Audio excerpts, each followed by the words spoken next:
Buenas tardes. Hoy vamos a hablar de actuaciones o performance de aviones en descenso. Aviones propulsados a motores de reacción o turbinas y motores con motores a émbolo o a explosión. En principio vamos a repasar lo que es la actuación de cualquier avión en distintas velocidades y el desarrollo de la resistencia. Resistencia total, también llamada empuje requerido o necesario, o tracción requerida o necesaria, porque para poder mantener el vuelo en equilibrio y mantener la velocidad y altura, yo debo aplicar un empuje que tiene que ser igual y contrario a la resistencia. En estas velocidades actúa la resistencia, predomina la resistencia inducida. Esta es la de mínima resistencia, que es importante, la vamos a ver ahora cómo actúa en descenso. Y si aumentamos la velocidad, predomina la resistencia parásita. Para cada velocidad, si debo mantener la altura y mantener la velocidad constante, debo aumentar o aplicar un empuje necesario o requerido igual y contrario a la resistencia. En un avión, vamos a ver cómo actúa, qué efecto tiene el peso en la curva de resistencia.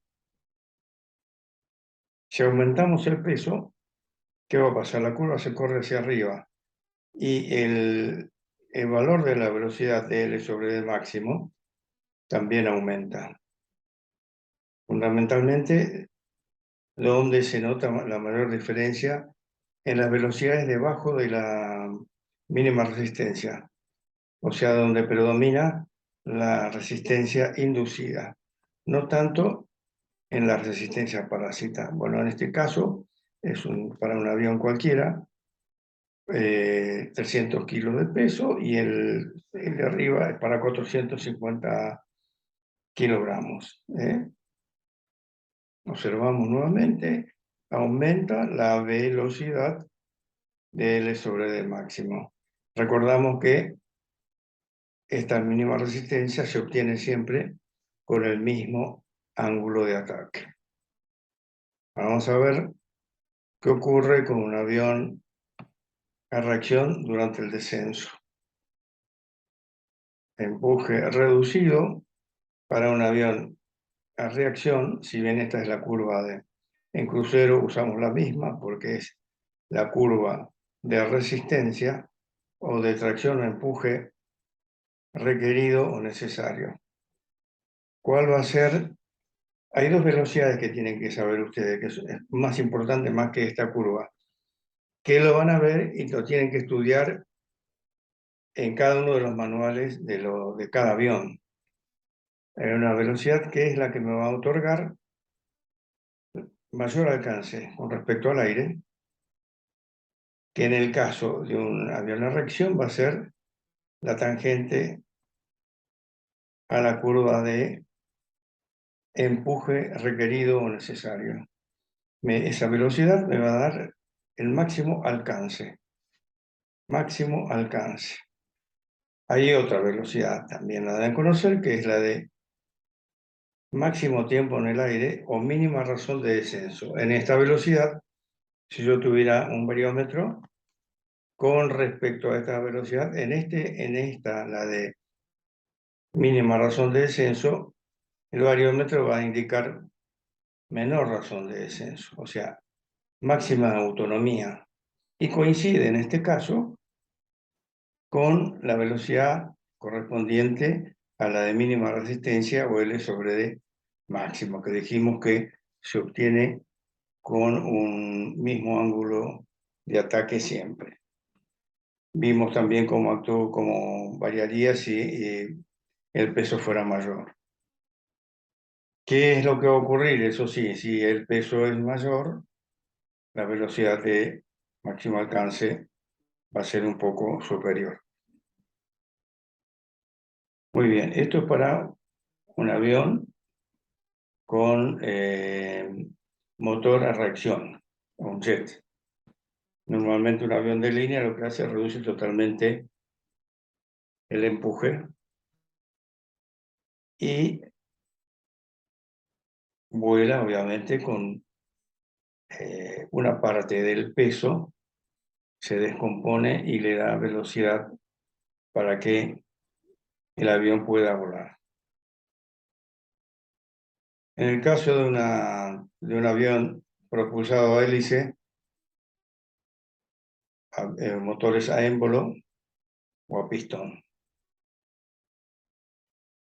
debemos referirnos a la curva de potencia necesaria o requerida, que ya la habíamos visto en crucero. Y otra vez hablamos de dos velocidades, que son una me da máximo alcance y otra que es menor, siempre va a ser menor, la de máxima autonomía o mínima razón de descenso. Esos son los conceptos claros que deben tener. ¿Dónde lo consultan? En el manual del avión. Debe estar explicado seguramente, pero tienen que saber a qué se debe esto, que es lo más importante. Uno me da máxima distancia en descenso, máximo alcance, que en el caso de un avión a pistón, a hélice a pistón, se produce en la velocidad de L sobre D máxima, que se da siempre un mismo ángulo de ataque. Y la mínima razón de descenso o de máxima autonomía va a ser menor y más próxima a lo que es la velocidad de pérdida. Perfecto. Recuerden, esto debe estar aclarado seguramente en los manuales del avión. Vamos a ver qué pasa con un planeador en descenso. Como el planeador no tiene planta propulsora, se basa las curvas especialmente en la razón de descenso. Y si viéramos nuevamente la curva de mínima resistencia, perdón, la curva de resistencia, vamos a repasar un valor fundamental que es, reitero, valga la redundancia, fundamental para un planeador, que es la velocidad correspondiente a la mínima resistencia, que se obtiene siempre con un mismo ángulo de ataque, corresponde a la L sobre D máxima. L sobre D máxima habíamos dicho que sustentación tiene que ser igual al peso siempre, y cuanto mínima sea la resistencia, esa es la velocidad que va a corresponder al máximo alcance. ¿Qué ocurre en un planeador? Ocurre lo siguiente. Este es el peso, vector del peso. La sustentación ya va a ser un poco menor. Y esta componente, esta fuerza que es igual o contraria al peso, es la resultante de la sustentación y de esta fuerza que es la resistencia. Pero ¿qué es lo que interesa acá?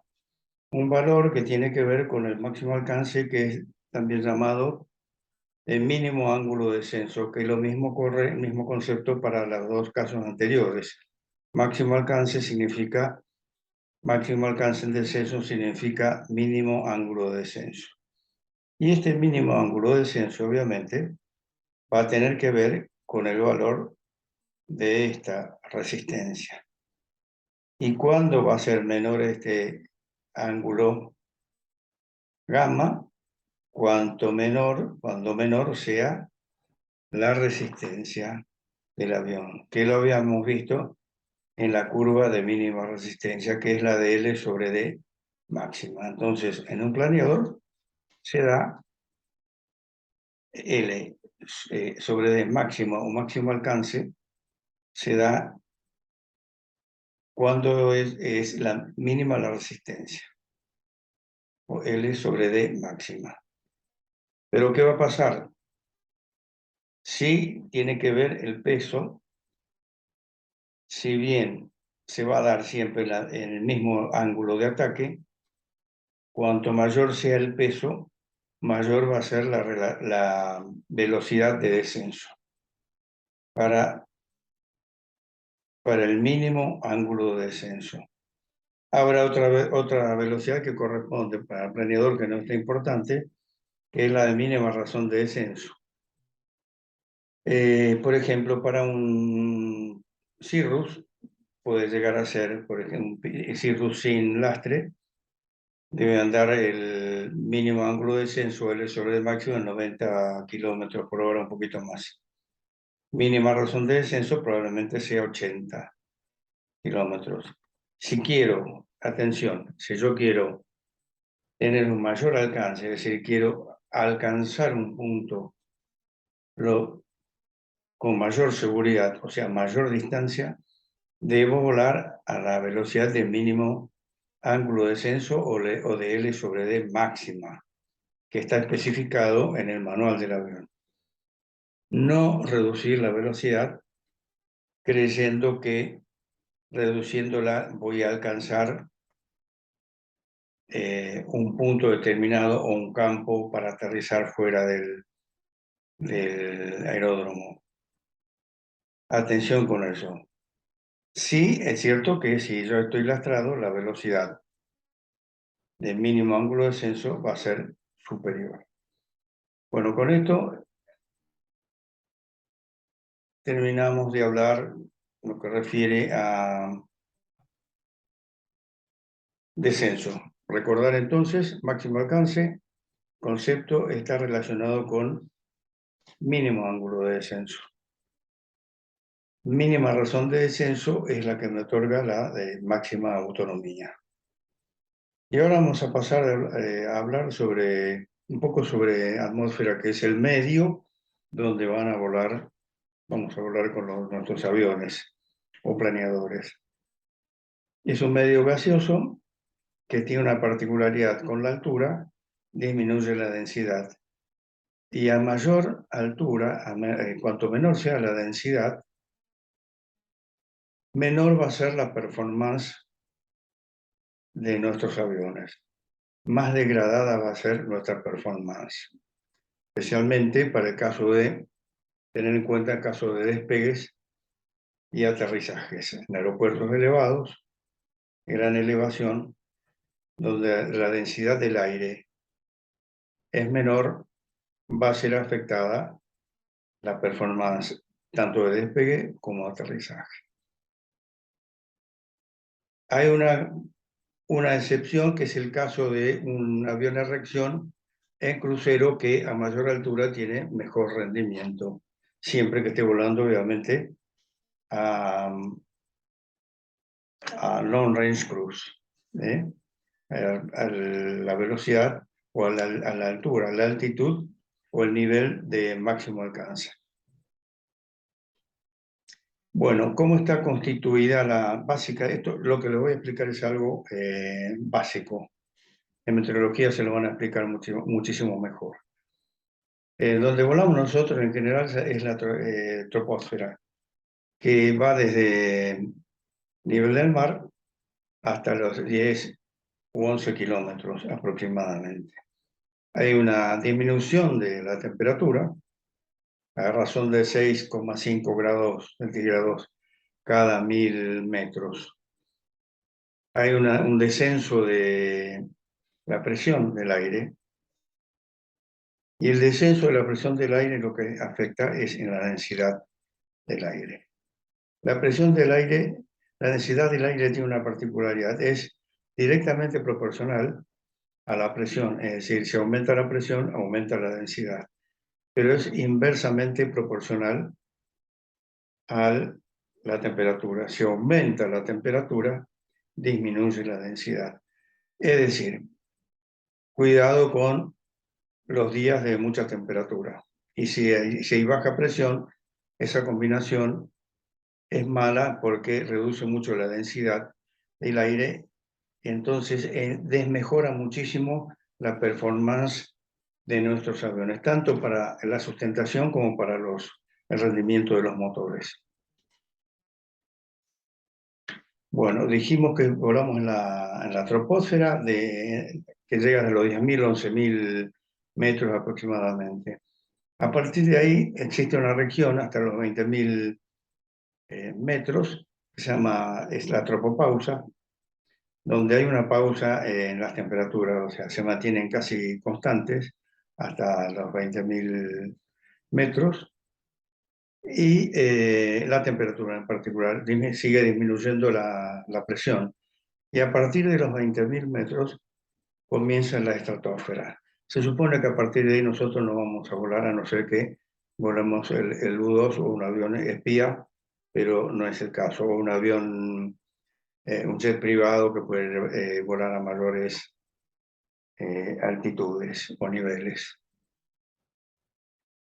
Dos conceptos a tener en cuenta. La presión disminuye, dijimos, disminuye con la altura. ¿Qué es lo que mide nuestro altímetro? Nuestro altímetro mide la altitud de presión. Es decir, están regulados tanto el altímetro como el indicador de velocidad, están regulados o calibrados para una atmósfera estándar. La IAS, International Standard Atmosphere, ISA, que según ISA, a nivel del mar hay una temperatura de 15 grados centígrados, 1013,25 milibares o 29,92 pulgadas de presión. Dijimos entonces que disminuye la temperatura a una razón de 6,5 grados centígrados cada 1000 metros.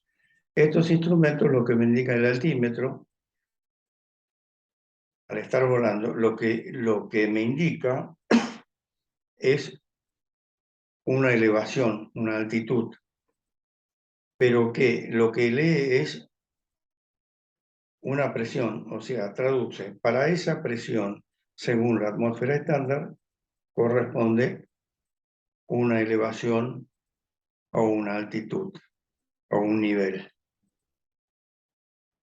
Lo mismo ocurre con el indicador de velocidad. En el caso, después vamos a seguir hablando después de distintas graduaciones que hacemos en la ventanita del altímetro. Vamos a pasar ahora a lo que es el indicador de velocidad. El tubo pitot recibe cierta cantidad de partículas por minuto y eso es lo que básicamente, haciéndolo en forma breve, comparándola con la presión estática, me da la IAS, Indicated Airspeed. Hay otra velocidad que se llama Calibrated Airspeed, que sería la IAS corregida por error de instrumento y posición de instrumento. Supongamos que no tenga ninguno de esos errores o correcciones, seguimos considerando que a la IAS como valedera.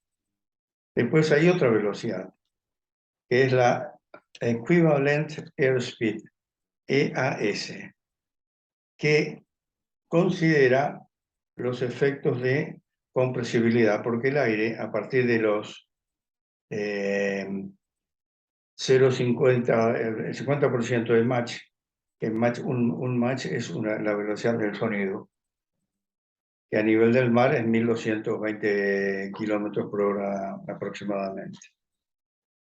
El número de Mach, el Mach disminuye con la altura, disminuye con la velocidad, con la temperatura. O sea, a nivel del mar va a ser 1.220 kilómetros por hora y a medida que subamos ascendamos y la temperatura sea menor, el número de Mach, la velocidad del sonido, corrijo, va a ser menor. La velocidad del sonido disminuye con la temperatura y con la altura. Entonces, la velocidad equivalente tiene que ver con los efectos de compresibilidad que empiezan a aparecer a partir de la mitad del 50% de Mach, o 60%. Y otra velocidad a tener en cuenta que es la True Airspeed, que es la TAS. ¿Qué es la TAS? Que eso sí es importantísimo. La True Airspeed es la velocidad corregida por la densidad del aire. ¿Qué quiere decir? Si yo a nivel del mar tengo 200 nudos, por ejemplo, a 10.000 pies voy a tener, si el indicador de velocidad sigue indicando 200 nudos, mi velocidad verdadera va a ser mayor. Si sigo manteniendo 200 nudos a 30.000 pies, va a ser mucho mayor todavía. ¿Por qué? Básicamente sería por lo siguiente. Yo a nivel del, supongamos que esto es nivel sea level, nivel del mar. En una distancia determinada, entran en el meditubo pitot cierta cantidad de partículas. Entonces, el indicador de velocidad me indica cierta velocidad. Si supongamos que estemos volando a 20.000 pies, si en esta misma distancia, van a ingresar al tubo pitot menor cantidad de partículas, entonces el indicador de velocidad, mi instrumento indicador, mi velocímetro, me va a indicar menor velocidad, pero no es cierto. No es cierto. ¿Por qué? Porque yo recorrí la misma distancia en el mismo tiempo, pero me está indicando una velocidad inferior, cuando en realidad la velocidad verdadera es la misma. Recordando que velocidad es igual a relación entre distancia y tiempo. Ahora, si a nivel del mar yo vuelo a 200 kilómetros a 200 nudos y a 20.000 pies vuelo a 200 nudos, mi velocidad verdadera en realidad va a ser superior. ¿Por qué? Porque quiere decir que en ese tiempo yo recorrí mayor distancia. ¿Eh? O sea, si en el mismo tiempo,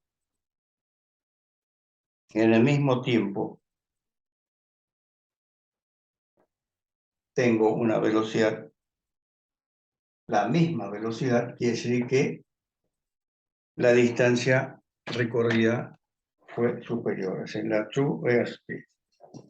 Ahora vamos a hablar de qué indica el altímetro.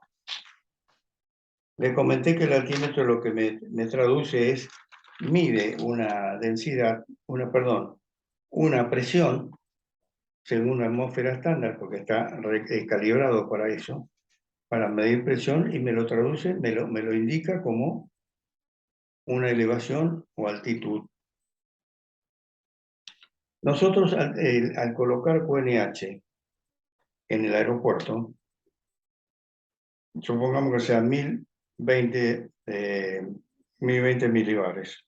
Lo que me está diciendo, y coincide, está bien calibrado y coincide con la elevación del aeropuerto, lo que me está diciendo que a nivel del mar hay 1020 milibares. Eso es QNH, que debo colocar en el aeropuerto antes de salir. Al salir a volar y superar la altitud de transición, yo lo que tengo que pasar es a volar QNE, o sea, pongo 1013. ¿Qué hago de esa manera? ¿Qué es lo que logro? que todos al superar esa altitud de transición, al colocar 1013 y estar todos los altímetros calibrados de igual manera, todos vamos a volar el mismo nivel. ¿Está claro? Al revés, cuando estamos regresando, el ATIS me va a dar nivel de transición. Supongamos que el nivel de transición sea 5,0. Yo vengo volando sobre 1013 y al cruzar 050 coloco el QNH que me dio el ATIS. ¿Por qué? Porque me está diciendo qué presión hay real a nivel del mar y me da la elevación adecuada respecto del terreno. Hay otra cosa que se hace, que es el QFE, que es lo que se coloca muchas veces en los aeroclubes, en las pistas pistas de planeadores, aeroclubes, que es lo que yo pongo en 0 cuando estoy en la pista. Eso es el QFE. Bueno, con esto creo que le di más o menos un pantallazo de lo que es la atmósfera y a tener en cuenta que la densidad del aire afecta, la disminución de la densidad del aire afecta muchísimo la performance, tanto de la actuación del avión en sí por la sustentación y las fuerzas que actúan sobre el avión, sobre la aeronave, como la actuación de los motores. Y cuando es una mala combinación, cuando hay baja presión, que puede ser, por ejemplo, un aeropuerto elevado, y cuando hay temperaturas elevadas.